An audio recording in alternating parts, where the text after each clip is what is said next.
Assalamualaikum warahmatullahi wabarakatuh. Kita lanjutkan materi bab 4 statistika, yaitu tentang penyajian data. Penyajian data ada dua macam. Ini penyajian data untuk data tunggal dan penyajian data yang berkelompok. Nah, penyajian data tunggal sendiri itu bisa kita sajikan dalam bentuk tabel distribusi frekuensi tunggal, diagram batang, diagram garis, atau diagram lingkaran. Nah, kita pelajari dulu yang tabel distribusi frekuensi tunggal. Nah, ini ada beberapa datum ya, ada beberapa datum dari data nilai ulangan matematika kelas 8. Pengertian data kemarin apa? Kumpulan datum yang akan diteliti. Nah, ini data, ini ada data nilai ulangan matematika. Nah, data itu berisi datum-datum. Nah, ini datum-datumnya. Di datum pertama, datum kedua, datum ketiga, dan seterusnya. Ada berapa datum di sini? Dari depan sampai belakang ada 15 datum. Nah, ini penyajian data tunggal secara berjajar, kalau seperti ini ya, secara berjajar. Nah, kalau dari datum-datum yang berjajar berikut kita buat tabel distribusi frekuensi tunggalnya. Bagaimana caranya? Nah, ini tabel distribusi frekuensi tunggal. Di sini ada berapa macam nilai di sini? Ada 5 macam nilai, yaitu nilai 4, 5, 6, 7, dan 8. Nilai terendahnya nilai 4, tertingginya nilai 8. Nah, ini kolom nilainya, yang tengah ini kolom tali atau turus. Nah, kemudian kolom ketiga ini kolom frekuensi atau kolom banyaknya nilai 4, banyaknya nilai 5, dan seterusnya. Kita hitung dulu banyaknya nilai 4. Ada berapa di sini? Datum yang bernilai 4. Nah, ini yang 4 ya, kita coret dulu. Ini 1, kemudian ini 2. Jadi ada 2, ini ada 2 nilai 4-nya nih. Kemudian nilai 5-nya ini ada 1, kemudian ini 2, ada 3, 1, 2, 3. Kemudian nilai 6-nya ada 1, ini coret dulu. Kemudian 2, 3. Kemudian ini 4, ada lagi. Nah, ini 5. Ini karena sudah 4, 5-nya buat nyikat ini ya. Ini ada 5. Jadi 1, 2, 3, 4. Nah, 5-nya yang miring. Kemudian nilai 7-nya ada 1,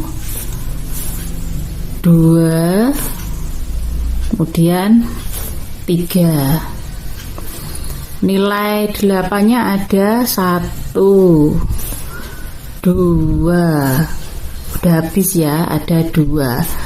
Nah, total jumlah nilainya ada berapa? Dihitung ini 2 tambah 3 tambah 5 tambah 3 tambah 2, ada 15 nilai atau 15 datum. Nah, ini tabel distribusi frekuensi tunggal.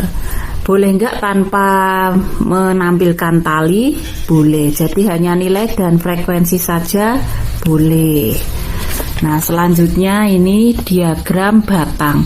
Ini ada contoh berikut. Jumlah lulusan SMP X di suatu daerah dari tahun 2001 sampai 2004 adalah sebagai berikut ini ya. Ini tahunnya, kolom tahun, yang ini kolom jumlah. Tahun 2001 ini lulusan SMP-nya ada 20, tahun 2002 lulusan SMP-nya 40, tahun 2003 lulusan SMP-nya ada 50, tahun 2004 ada 70 lulusan SMP. Ini tolong gambarkan dalam diagram batang. Nah, namanya saja diagram batang, jadi nanti berupa batang.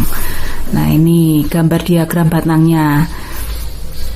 Ini ada sumbu horizontal dan ada sumbu vertikal atau sumbu mendatar dan sumbu tegak. Sebagai sumbu mendatar atau horizontal itu tahunnya. sebagai sumbu tegaknya atau vertikal itu jumlah lulusannya. Nah, ini tahun 2001 itu jumlah lulusannya kan 20, berarti batangnya ini kan berupa batang naik sampai ke angka 20. Tahun 2002 lulusannya kan 40, berarti tahun 2002 naik sampai angka 40 dan seterusnya. Nah, ini dapat dilihat lulusan terbanyak itu pada tahun berapa, berarti yang batangnya paling tinggi. Nah, lulusan terbanyak yang batangnya paling tinggi yaitu tahun 2004 sejumlah 70. Lulusan paling sedikit itu tahun berapa? Tahun 2001 ini ya, karena hanya 20 saja jumlah lulusannya. Nah, mengalami kenaikan jumlah lulusan itu dari tahun berapa ke berapa. Nah, ini kan naik terus ini.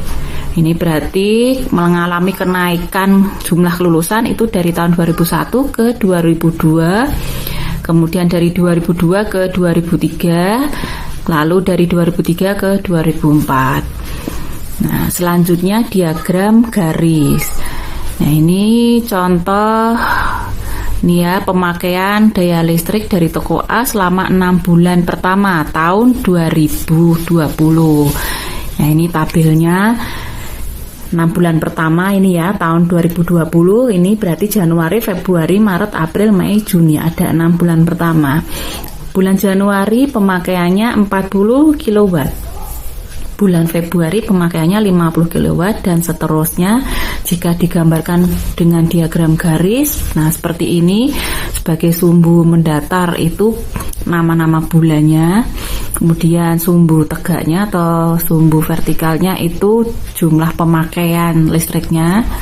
Nah, ini dari Januari ke ini ya, bulan Januari pemakaiannya 40. Berarti nanti buat titiknya dulu dari Januari ke 40, buat titiknya di sini, kemudian Februari itu 50. Berarti buat titiknya sampai 50 ini ya. Antara 40 dan 60 kan 50, berarti tengah-tengahnya.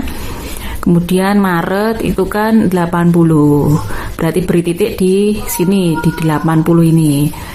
Dan seterusnya. Nah, setiap titik ini nanti hubungkan dengan garis. Nah, ini hubungan dengan garis antar titik ini.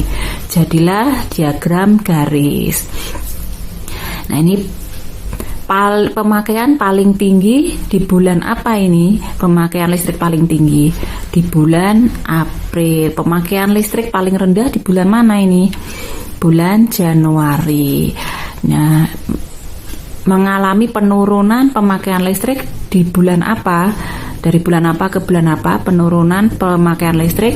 Nah, ini dari April ke Mei ini kan turun, kemudian Mei ke Juni ini juga turun. Kemudian selanjutnya diagram lingkaran. Ada contoh sebagai berikut. Ya, tabel berikut menunjukkan banyaknya siswa di suatu kabupaten menurut tingkat sekolah pada tahun 2020. Nah, ini tingkat pendidikannya itu SD, SMP, SMA, kemudian banyaknya siswa. Nah, banyaknya siswa SD nih ya, tahun 2020 itu 175, banyaknya siswa SMP tahun 2020 itu 600, banyaknya siswa SMA tahun 2020 itu 225. Ini kalau ditambahkan atau ditotal semuanya ada 1000 siswa. Pertanyaannya ini, sajikan data di atas dalam diagram lingkaran dan tentukan besar persentase masing-masing tingkat pendidikan. Nah, ini diagram lingkaran dan besar persentase masing-masing tingkat pendidikan. Ini kita hitung dulu besar persentase ini ya, masing-masing tingkat pendidikan. Banyaknya siswa SD. Ini kalau kita hitung persentasenya, berarti tadi kan banyak siswa SD ada 175, berarti 175 per 1000. 1000 ini dari mana? Total siswa seluruhnya ada 1000. Jadi 175 per 1000 dikalikan 100%, karena akan diubah ke bentuk persen. Nah, ini berarti dicoret 02-nya, tinggal 175 dibagi 10 itu 17,5%. Kemudian banyaknya siswa SMP tadi ada 600, berarti nanti 600 per 1000 dikalikan 100%. Ini 02 nya dicoret, tinggal 600 dibagi 10, ada 60%. Kemudian banyaknya siswa itu kan 225, berarti per 1000 total siswa seluruhnya kalikan 100%. 02 nya dicoret, tinggal 225 bagi 10. Ini berapa ini? 22,5%. Nah, ini kalau ditambahkan semuanya ini 17,5 tambah 60% tambah 22,5 ini nanti 100%. Nah, ini sudah ketemu besar persentasenya. Sekarang kita buat diagram lingkaran. Untuk membuat diagram lingkaran kita cari dulu besar derajatnya. Besar derajatnya masing-masing tingkat pendidikan. Nah, ini besar sudut atau derajatnya ini ya. Siswa SD tadi kan 175. Ini ya, banyaknya siswa SD 175 per total siswa seluruhnya 1000 dikalikan. Nah, satu putaran penuh pada lingkaran itu kan 360 derajat. Berarti dikalikan 360 derajat. 01-nya dicoret. Nah, tinggal 175 kali 36 bagi 100. Nanti hasilnya 63 derajat. Dan seterusnya ini ya, siswa SMP tadi 600, siswa SMA 225. Ini masing-masing besar sudutnya. Kalian gambarkan di sini. Ini SD-nya 63 derajat, SMA-nya 81 derajat, SMP-nya ini yang paling banyak, paling besar, ini 216 derajat. Sekarang nomor 2, ini ada sebuah diagram lingkaran. Nah, kalian disuruh menentukan banyaknya siswa yang suka pelajaran matematika dari 180 siswa. Di sini besar sudut matematikanya ada simbol seperti ini, tandanya ini sudut siku-siku besarnya 90 derajat. Nah, ini masih berbentuk sudut ya. Kalau kalian disuruh menentukan banyaknya siswa yang suka pelajaran matematika, bagaimana caranya? Jadi banyak siswa yang suka matematika. Nah, itu nanti besar derajatnya matematika, ini sudut siku-siku berarti 9 derajat dibagi besar sudut lingkaran seluruhnya itu berapa? 360 derajat dikalikan total siswa seluruhnya 180 siswa. Ini derajatnya dicoret, nolnya dicoret. 9 dan 36 sederhanakan, sama-sama bagi 9, ini 1, ini 4, 180 dibagi 4 berapa? 45. Jadi 45 siswa yang gemar atau yang suka pelajaran matematika. Nomor 3, ini ada soal seperti ini. Ini ada diagram lingkaran yang menunjukkan jumlah tangkapan ikan seorang nelayan. Ya, jika banyaknya ikan kakap 210 ekor. Nah, yang ini 210 ekor. Tentukan banyaknya tangkapan ikan seluruhnya. Di sini besar derajatnya tidak tampak. Nah, yang dimunculkan adalah besar persentasenya, besar persentase tangkapan ikan. Kakapnya ini 35%, guraminya 35%, tongkolnya 30%. Nah, sudah diketahui banyaknya ikan kakap ini 210 ekor. Berapakah banyaknya tangkapan ikan seluruhnya? Total seluruhnya itu ada berapa ikan? Caranya, nah ini banyak tangkapan ikan seluruhnya berarti sama dengan, nah ini 35%. Itu kalau diubah ke bentuk pecahan ya, jadi 35 per 100. Nah, ini dibalik berarti 100 per 35 dikalikan jumlah ikan kakapnya berapa di sini? 210 dikalikan jumlah ikan kakap 210. Ini tadi kan dapatnya 100 per 35 dapatnya dari persentase ikan kakapnya 35%, itu 35 per 100. Karena akan mencari banyaknya tangkapan ikan seluruhnya berarti dibalik 100 dibagi 35 dikalikan 210 ekor. Nah, ini sederhanakan dulu 21 dan 35. 21 dan 35 sama-sama bagi 7. Ini 5, ini 3. 100 bagi 5 itu 1, ini 20. 20 kali 30 itu 600 ekor.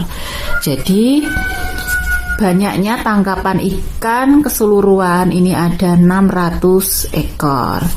Nah, selanjutnya ini penyajian data berkelompok. Kalau sebelumnya tadi penyajian data tunggal, sekarang berkelompok. Nah, ini penyajian data berkelompok ini untuk banyaknya datum itu yang melebihi 30. Jadi banyak datum lebih dari 30 itu pakainya penyajian, lebih baiknya pakai penyajian data berkelompok. Nah, penyajian data berkelompok ini bisa menggunakan tabel distribusi frekuensi kelompok, bisa berupa histogram, bisa berupa poligon. Untuk membuat tabel distribusi frekuensi kelompok ada beberapa langkah.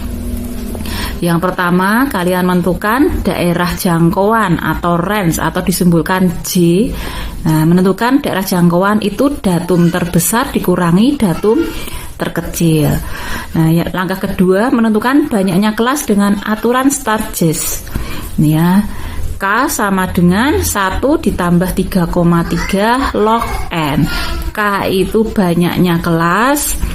Nah, N-nya di sini banyaknya datum. Nah, kemudian menentukan interval kelas. Interval kelas simbolnya I. Banyaknya kelas tadi ini ya K, banyaknya kelas simbolnya K. Mencari interval kelas I sama dengan J dibagi K. J tadi jangkauan, jadi jangkauan dibagi banyaknya kelas. Sekarang ada contoh soal sebagai berikut. Ini data nilai ulangan matematika dari 40 siswa SMP X kelas 8. Nah, nilainya sebagai berikut ini ya, ada 40 nilai atau 40 datum. Nah, kalian disuruh menentukan ini tabel distribusi frekuensi kelompoknya, kemudian histogram dan poligonnya. Nah, N-nya dulu itu kan 40. N tadi apa N? Banyaknya datum. Di sini banyaknya datum itu ada 40, berarti N-nya 40. Untuk menentukan tabel distribusi frekuensi kelompok, ini langkah-langkahnya ini tadi ya, menentukan J, kemudian K dan I. Ini kita tentukan J-nya dulu. J itu datum terbesar dikurangi datum terkecil. Di sini datum terbesarnya nilai berapa? Datum terbesarnya di sini nilai 100. Datum terkecilnya di sini nilai 25. Yang ini terbesar 100 dan 25-nya ini yang terkecil. Nah, jadi menentukan J itu 100 dikurangi 25, 75. Banyaknya kelas sekarang K itu menggunakan aturan Sturges. Ini ya, 1 ditambah 3,3 dikalikan log N. N tadi banyaknya datum. Jadi 1 ditambah 3,3 kalikan log 40. N-nya tadi kan 40. Log 40 ini bisa kalian cari menggunakan kalkulator saintifik. Ini ya. Log 40 nanti hasilnya 1,0602. Jadi 3,3 kali 1,602 itu 5,287. Kemudian tambahkan 1 hasilnya 6,287. Nah, ini kemudian bulatkan ke atas. Meskipun ini di belakang koma angkanya kecil ya 2 ya, tapi dibulatkan ke atas. Jadinya 7. Sehingga banyaknya kelas K itu ada 7. Kemudian menentukan interval kelas itu I, itu J dibagi K. J-nya tadi 75 dibagi K-nya ini 7. 75 bagi 7 itu 10,71. Nah, dibulatkan ke atas semuanya. Jadi 10,71 itu 11. Nah, tabel distribusi frekuensinya ini sudah jadi sebagai berikut. Ini tadi banyaknya kelas ada 7. Nah, ini kelas pertama, kelas kedua, kelas ketiga, kelas keempat, kelas kelima, kelas keenam, kelas ketujuh. Kemudian interval kelasnya itu 11. Nah, interval kelas. Nah, ini dapatnya dari mana ini? Tadi ada 7 interval. Nah, ini kenapa mulainya dari 25? Ini saya mulai dari nilai atau datum yang terkecil. Tadi datum terkecilnya kan 25. Jadi 25 sampai ini 35. Kenapa sampai 35? Karena 25 sampai 35 itu banyaknya datum ada 11 atau interval kelasnya itu 11. Nah, setelah 35 kemudian di sini kelas kedua itu mulai dari 36 sampai 46. Nah, coba kalian hitung datum nih ya, banyaknya datum dari interval kelas 36 sampai 46. Berarti mulai dari 36, 37, 38, 39, 40, 41, 42, 43, 44, 45, 46. Ada 11 datum. Kemudian selanjutnya kelas ketiga mulai dari 47 karena ini 46, selanjutnya berarti ini 47 sampai 57. Karena 47 sampai 57 ada 11 datum. Interval kelasnya tadi kan 11 dan seterusnya sampai kelas ke-7. Nah, sekarang untuk mencari frekuensi ini berarti nilai dari 25 sampai 35 nanti ada berapa di sini? Nilai 25 sampai 35 ada berapa datum? Kalian hitung nanti hasilnya ada 6. Nilai 36 sampai 46 juga ada 6, nilai 47 sampai 57 ada 4 dan seterusnya. Jika di total frekuensinya ini dari kelas pertama sampai kelas ke-7 ada 40. Sudah cocok ya, tadi kan totalnya ada 40 datum. Nah, ini tabel distribusi frekuensi kelompoknya. Jadi ada interval kelasnya. Nih. Sekarang kalian disuruh menentukan histogram. Untuk menentukan histogram kalian cari dulu tepi bawah kelas, tepi atas kelas, dan nilai tengah kelas. Tepi bawah kelas itu dapatnya dari batas bawah dikurangi 0,5, tepi atas kelas dapatnya dari batas atas ditambah 0,5. Nah, batas bawah, batas atas itu yang mana? Ini tadi kelas-kelasnya ya. Ini kelas pertama, ini kelas kedua, kelas ketiga, kelas keempat, kelas kelima, kelas keenam, kelas ketujuh. Ya, ini batas bawah dari batas bawah itu yang depan ini. Nah, ini batas bawah, batas atas tuh yang belakang ini. Jadi batas bawah kelas pertama itu 25. Batas atas kelas keempat yaitu 68. Batas bawah kelas keenam itu 80 dan seterusnya. Untuk menentukan nilai tengah itu batas atas ditambah batas bawah dibagi 2. Nah, ini cari dulu tepi bawah kelas. Tepi bawah kelas tadi batas bawah dikurangi 0,5. Nah, ini batas bawah ini dikurangi 0,5 semuanya. Nah, hasilnya ini 25 dikurangi 0,5 itu 24,5, 36 kurangi 0,5 35,5 dan seterusnya. Tepi atas kelas itu batas atas ditambah 0,5. Ya, ini batas atas ditambah 0,5 semua. Jadi 35 tambah 0,5 35,5, 46 tambah 0,5 46,5 dan seterusnya. Nah, nilai tengah ini dapatnya dari batas atas ditambah batas bawah bagi 2. Jadi yang kelas pertama ini 35 ditambah 25 dibagi 2, nanti hasilnya 30. 46 ditambah 36 dibagi 2, nanti hasilnya 41 dan seterusnya. Nah, kita gambarkan histogramnya sebagai berikut. Nah, ini histogramnya ya. Ini yang bawah ini menunjukkan nilai-nilainya, yang sumbu tegaknya ini frekuensi. Nah, histogram itu berupa batang-batang yang saling berdempetan. Ini berdempetan ya, tidak ada jaraknya. Ini kelas pertama, kelas kedua, kelas ketiga, kelas keempat, kelas kelima, kelas keenam, kelas ketujuh. Ya, inilah histogramnya. Ini histogram batang-batang yang berdempetan. Ya, itu histogram. Sekarang poligon yang C. Poligon itu diambilkan dari ini, nilai tengah. Tadi kelas pertama nilai tengahnya 30, berarti letaknya di sini nanti antara 24,5 sampai 35,5, tengah-tengahnya di sini. Ini juga di tengah, ini di tengah. Semuanya di tengah. Nah, kemudian dari titik-titik tengah ini hubungkan garis. Tidak kelihatan garisnya ini. Hubungan garis. Naik, kemudian naik lagi. Nah, kemudian turun. Nah, garis merah ini yang dinamakan poligon. Nah, histogram tadi batang-batangnya ini histogram. Dah selesai. Batang yang berdempetan ini tadi disebut histogram.